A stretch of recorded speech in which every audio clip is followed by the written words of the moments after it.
Acquisition Procedure 2020. The DAP 2020 has been released on September 29th by the Raksha Mantri, Mr. Rajnath Singh, in the presence of the chiefs, including Chief of Defence Staff, Defence Ministry officials, and so on.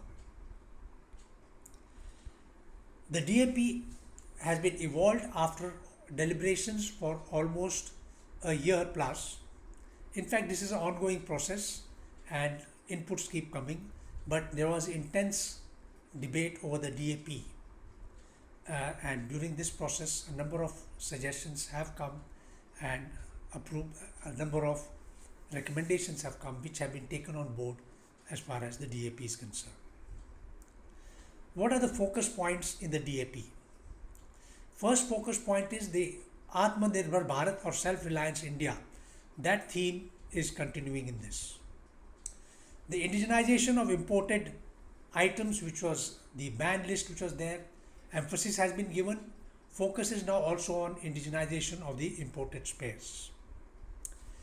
Towards the indigenization process, it is now envisaged that during the request for information on RFI stage, willingness of the prospective foreign vendors to progressively undertake, manufacture and set up an indigenous manufacturing facility or an ecosystem including spares and sub-assemblies will also be undertaken. Now this has been a development which has been introduced in the DAP.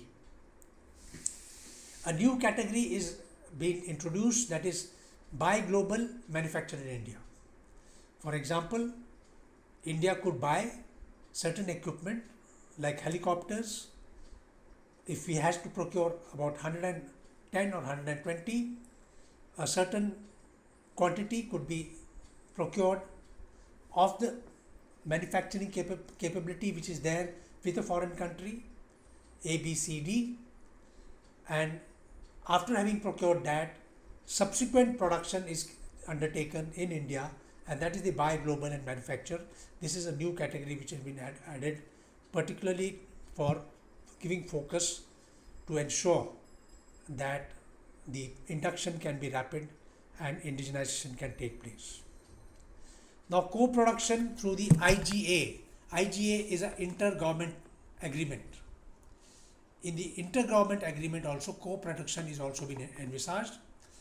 As we have seen in the case of the assault rifles, the AK-203 assault rifles, the inter-government agreement was made between India and Russia, and now these are going to be manufactured in the joint facility, production facility which has been set up in Uttar Pradesh in the Amethi district, which we will see how the progress takes place. As contractual enablement has also been facilitated, the buyer's right for having life cycle indigenization support has also been now included in the DAP 2020. To encourage FDI in defense manufacturing, the manufacturing and maintenance entities through subsidiaries in India will also be encouraged, and this I think should go into the strategic partnership model, where companies who are engaged in the strategic partnership model, they could have the greater FDI investments which will be covered under the clause, so the integration can take place. Now one should know that indigenization does not rule out participation by foreign companies in technology and manufacture in India.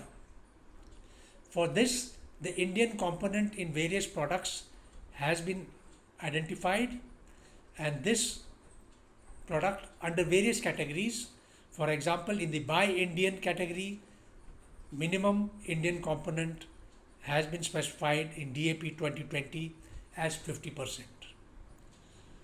So this is an increase which was at 40% level in the previous defense procurement procedure. Similarly, in the buy and make Indian category, it remains the same at 50% of the make component. Another important new development is in offsets. Now, offsets in the case of intergovernment agreements have been done away with, and the preference will be governed not to the offsets but complete manufacture of the projects. For example, in the Rafale, as we know, contract, Dassault Aviation and other French companies were required to give 50% offsets. However, in the new model, the offsets will not be encouraged. It will be encouragement will be for a buy global, manufacture in India type of situation, and that is has been the focus as far as the DAP 2020 is concerned. Another important development is the leasing. A new category for acquisition, that is leasing, has been introduced, and through this category the Indian Defence Services will be able to lease equipment. For example, if they want to lease the aerial refuelers, instead of making outright purchase, which includes a heavy cost, a leasing can be undertaken from various companies which are able to provide this particular facility. So I think this is a very important facet which has been introduced in the DAP 2020. There are various other measures which are also there, which will be covered subsequently, as this is the initial tranche of highlights which we are doing now.